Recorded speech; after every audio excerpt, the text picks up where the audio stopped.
1800s was called Finchtown. It was just a small German settlement on the river, and there were slaughterhouses in Finchtown, and best we can tell, there wasn't one exactly here, just from looking at the old maps from the 1800s, which are a little hard to figure out anyway, because they just had squares, like with people's names written in them, as to who. I'm not going to talk that long. Go ahead. So it was kind of hard to tell where the slaughterhouses were, but it didn't look like there was one exactly right here. What we do know for sure is that in 1876 they built a distillery here. It was called the Old 76 Distillery. Did you hear about that? Is that right? That's why I Okay. heard about the other wells. Yeah. Because the funny thing is, the shows and all of the books that have been written over the last 20 years, not books, but like articles that have been written over the last 20 years, nobody ever mentions the distillery. Yeah. Because I guess it's more, creepy and scary to talk about blood draining out to the river rather than them making whiskey. But in fact, that is what was here. It was a distillery from 1876 up until Prohibition. And it was actually one of the largest distributors of Kentucky whiskey for over 40 years. But again, nobody talks about the distillery. But the distillery, they are the ones who dug the tunnels, and there are 3 of them. There's the one right beneath us, there's one on the north end of the parking lot, and there's one on the south end of the parking lot. They actually dug those out to the Licking River to pull water up from the river to make whiskey. And that's the gory details of why the tunnels are there. Yeah. They weren't there for, draining blood from a slaughterhouse. So then that leads us into the story of Pearl Bryan. Are you guys familiar with Pearl, the lady who had her head cut off? Yes. She, for those that said no, just quickly, she was a young lady from Indiana. It was 1896. She was murdered here in Campbell County, and they decapitated her. And the mystery was what happened to her head, because her head was never found. Her body was found over the hill there in what is now Fort Thomas. It's the YMCA now. It used to be a farm, and that's where they found her headless body on that farm.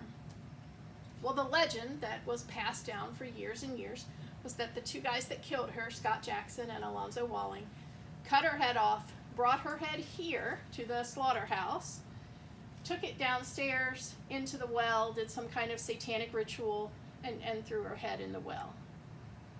Well, in 1896, the distillery was here. So, even if they could have somehow strolled in the distillery with a head, they couldn't have put it in there because there was some kind of machine or pump or something that was on top of it pulling all that water out. So they couldn't have shoved a head down there.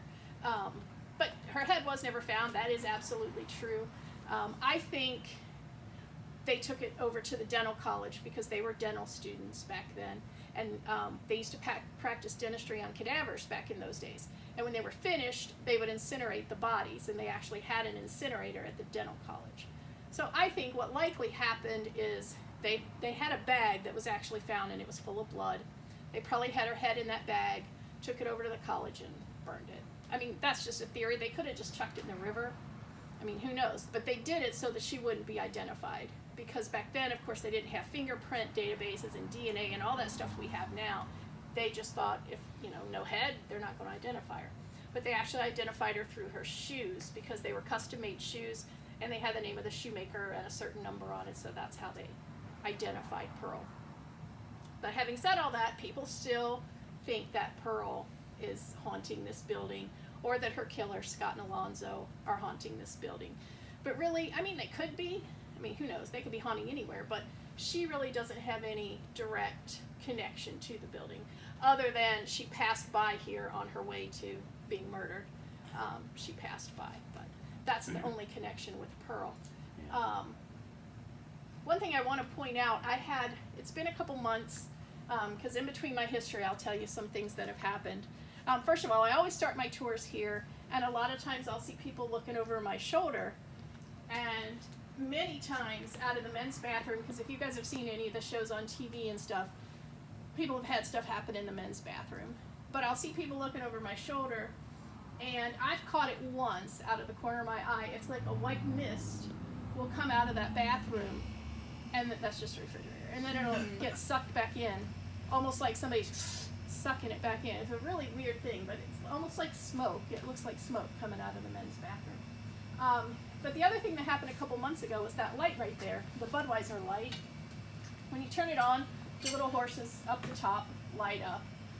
And so I'm standing here doing the tour, and everybody on the tour all of a sudden looks over there. And I was kind of more like this, so I didn't see it. But everybody looked over there, and they're like, that light just flickered on. I'm like, okay, all right. But I just kept going, and then it did it again. So I went over there, and I pulled that little string, and nothing happened.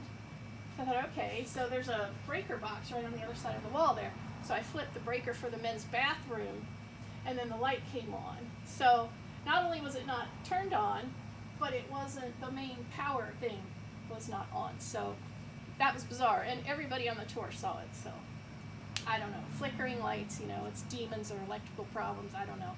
But the light did flicker on, so that was interesting. Well, what about the mist? You said that was a joke because there was a No. refrigerator or something. That's Oh the no, she jumped because the refrigerator made a noise. Two different things. Okay, It's two different things. Okay, I I just- was just going to rewrite the history. Yeah.